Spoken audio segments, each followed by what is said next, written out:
Hello प्यारे बच्चों, तो कैसे हैं आप। उम्मीद करते हैं सब ठीक होंगे, मस्त होंगे और स्वस्थ होंगे और अपनी पढ़ाई में जबरदस्त होंगे। जैसा कि मैं पिछले वीडियो में हिस्ट्री का सेकेंड चैप्टर समाजवाद एवं साम्यवाद से कुछ महत्वपूर्ण ऑब्जेक्टिव प्रश्न करा चुके हैं और आज लेके आए हैं सेकेंड चैप्टर का सेकेंड वीडियो यानी पार्ट 2, जिसमें आप लोगों को टॉप 20 ऑब्जेक्टिव प्रश्न कराए जाएंगे जो कि आप लोगों के एग्जाम की दृष्टि से बहुत ही महत्वपूर्ण होंगे। तो चलिए बिना देरी करते हुए हम लोग पहले प्रश्न की ओर चलते हैं। हम लोग का पहला प्रश्न है, औद्योगिक क्रांति के कारण समाज का विभाजन कितने वर्गों में हो गया। क्या कह रहा है कि औद्योगिक जब क्रांति स्टार्ट हुई तो उस समय समाज का जो विभाजन है वो कितने वर्गों में हो गया था। तो यहाँ पर ऑप्शन दिया गया आपका, ऑप्शन ए दिया गया 4, ऑप्शन बी दिया गया 1, ऑप्शन बी दिया गया 3 और ऑप्शन डी दिया गया आपका 2। तो इसका जो सही जवाब होंगे वो आपका हो जाएंगे ऑप्शन डी 2। ठीक है, तो यहाँ पर जो है कौन कौन से वर्ग थे। आपका पहला वर्ग जो था वो पूंजीपति वर्ग था। कौन सा? पूंजीपति वर्ग।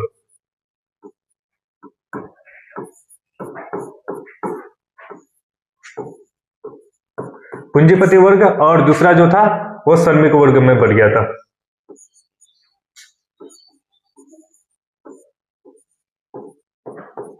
श्रमिक वर्ग में बढ़ गया था। चलिए अगले सवाल की ओर चलते हैं। अगला सवाल है, 1919 में तृतीय इंटरनेशनल अथवा कामिंटर्न की स्थापना कहां हुई थी। क्या कह रहा है कि 1919 में तृतीय इंटरनेशनल या अथवा कामिंटर्न की स्थापना कहां हुई थी। तो यहाँ जो आपका ऑप्शन दिया गया है, ऑप्शन ए है आपका मॉस्को, ऑप्शन बी है जेनेवा, ऑप्शन सी है पेरिस और ऑप्शन डी है इटली। तो इसका जो सही जवाब होंगे वो आपका हो जाएंगे ऑप्शन ए मॉस्को। ठीक है, चलिए अगले प्रश्न की ओर चलते हैं। अगला प्रश्न है, वार एंड पीस किसकी रचना है। क्या कह रहा है, वार एंड पीस किसकी रचना है। तो यहाँ पर जो आपका वार एंड पीस यानी युद्ध और शांति, युद्ध और शांति, युद्ध और शांति। ठीक है, तो वार एंड पीस की किसकी रचना है। यहाँ आपका ऑप्शन ए दिया गया है कार्ल मार्क्स, ऑप्शन बी दिया गया लियो टॉल्स्टॉय, ऑप्शन सी दिया गया दोस्तोयेव्स्की और ऑप्शन डी दिया गया आपका एंजेल्स।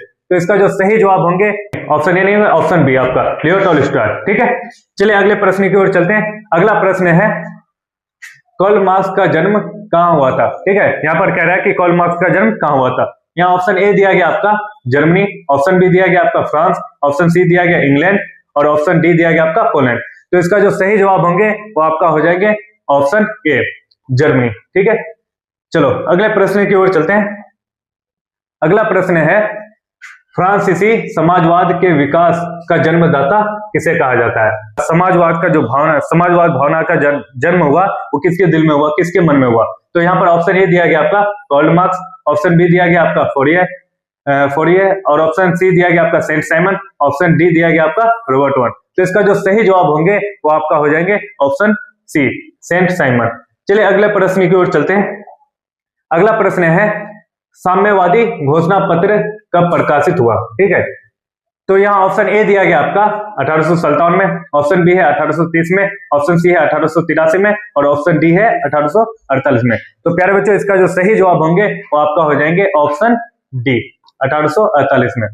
चलिए अगले सवाल की ओर चलते हैं। अगला सवाल है, प्रथम इंटरनेशनल की स्थापना हुई थी। क्या कह रहे हैं कि प्रथम इंटरनेशनल की स्थापना हुई थी। तो प्रथम इंटरनेशनल की स्थापना कहाँ हुई थी। तो देखो प्यारे बच्चों यहाँ 4 ऑप्शन दिए गए हैं। ऑप्शन ए दिया गया लंदन में, ऑप्शन बी दिया गया रूस में, ऑप्शन सी दिया गया आपका फ्रांस में और ऑप्शन डी दिया गया आपका जर्मनी में। ठीक है, तो इसका जो सही जवाब होंगे वो आपका हो जाएंगे ऑप्शन ए लंदन में। चलिए अगले प्रश्न की ओर चलते हैं।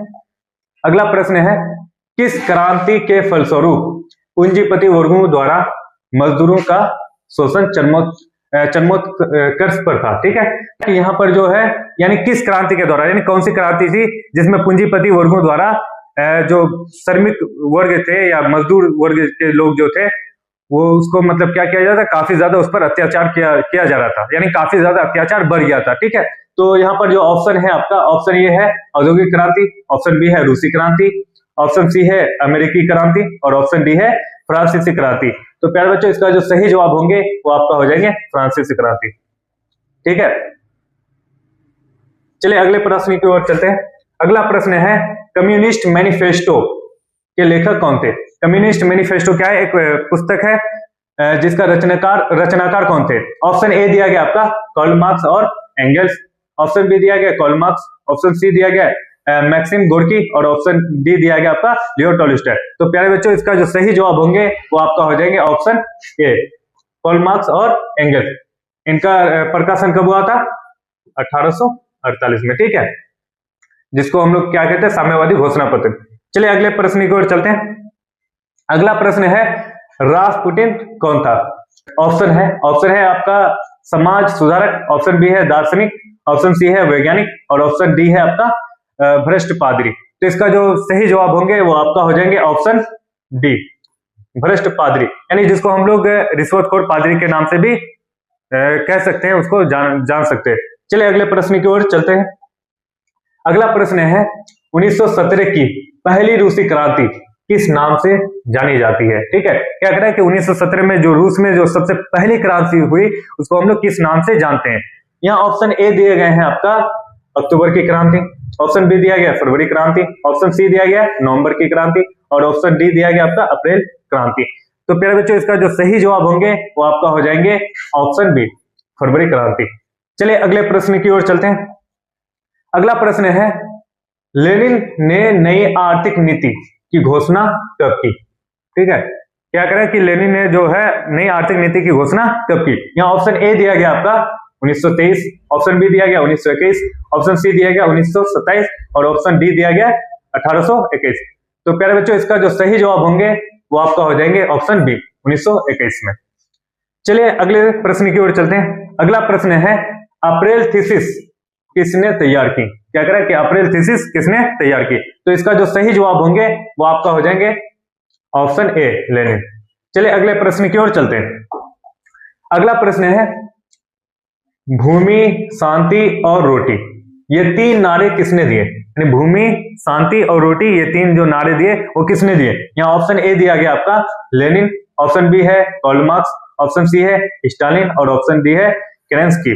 तो इसका जो सही जवाब होंगे प्यारे बच्चों इसका सही जवाब है ऑप्शन ए लेनिन है। चलिए अगले प्रश्न की ओर चलते हैं। अगला प्रश्न है रूस में सोशल डेमोक्रेटिक पार्टी की स्थापना कब हुई? क्या कह रहा है कि रूस में जो सोशल डेमोक्रेटिक पार्टी की स्थापना हुई वो कब हुई? ऑप्शन ए दिया गया आपका 1917 में, ऑप्शन बी है 1961 में, ऑप्शन सी है 1883 में और ऑप्शन डी है इनमें से कोई नहीं। तो प्यारे बच्चों इसका जो सही जवाब होंगे वो आपका है ऑप्शन सी 1883 में। चलिए अगले प्रश्न की ओर चलते हैं। अगला प्रश्न है लेनिन ने ब्रेस्ट लिटोव की संधि 1918 में किस राष्ट्र के साथ की थी? ठीक है, क्या कह रहा है कि ब्रेस्ट लिटोव की संधि जो हुई 1918 में वो किस राष्ट्र के साथ हुई? ठीक है, तो यहाँ ऑप्शन ए दिया गया आपका मार्क्स, ऑप्शन बी दिया गया इंग्लैंड, ऑप्शन सी दिया गया जर्मनी और ऑप्शन डी दिया गया आपका फ्रांस। तो प्यारे बच्चों इसका जो सही जवाब होंगे वो आपका हो जाएंगे ऑप्शन सी जर्मनी। चलिए अगले प्रश्न की ओर चलते हैं। अगला प्रश्न है साम्यवादी शासन का पहला प्रयोग कहाँ हुआ था? क्या करें, साम्यवादी शासन का सबसे पहला प्रयोग जो हुआ था वो कहाँ हुआ था? यहाँ पर ऑप्शन ए दिया गया है चीन में, ऑप्शन बी है रूस, ऑप्शन सी है क्यूबा और ऑप्शन डी है जापान। तो प्यारे बच्चों इसका जो सही जवाब होंगे वो आपका हो जाएंगे ऑप्शन बी रूस। चलिए अगले प्रश्न की ओर चलते हैं। अगला प्रश्न है काम के अधिकार को संवैधानिक अधिकार का रूप सबसे पहले कहां मिला? ठीक है, क्या कह रहा है कि काम के अधिकार को संवैधानिक अधिकार का रूप सबसे पहले किस राष्ट्र में मिला या कहां पर मिला?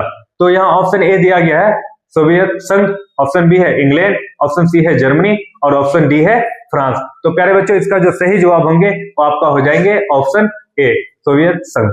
चलिए अगले प्रश्न की ओर चलते हैं। अगला प्रश्न है बोल्शेविक क्रांति कब हुई? क्या कह रहा है कि बोल्शेविक क्रांति कब हुई? यहाँ पर आपका ऑप्शन दिए गए हैं फरवरी 1917 में, अप्रैल 1917 में, नवंबर 1917 में या फिर दिसंबर 1918 में। तो प्यारे बच्चों इसका जो सही जवाब होंगे वो आपका हो जाएंगे ऑप्शन नंबर सी नवंबर 1917 में। चलिए अगले प्रश्न की ओर चलते हैं। ये हम लोग का अगला और लास्ट प्रश्न है। ठीक है, तो ये जो हम लोग का प्रश्न है क्या कह रहा है कि रूस में निहिलिस्टों ने सुधार के लिए कौन सा मार्ग अपनाया? ठीक है, क्या कह रहा है कि रूस में जो निहिलिस्ट ग्रुप जो थे वो सुधार के लिए कौन सा मार्ग अपनाया? तो पहले बच्चों इसका जो ऑप्शन दिया गया है, ऑप्शन ए है आपका विद्रोह का, ऑप्शन बी दिया गया वार्ता का, ऑप्शन सी दिया गया हड़ताल का, और ऑप्शन डी दिया गया आतंक का।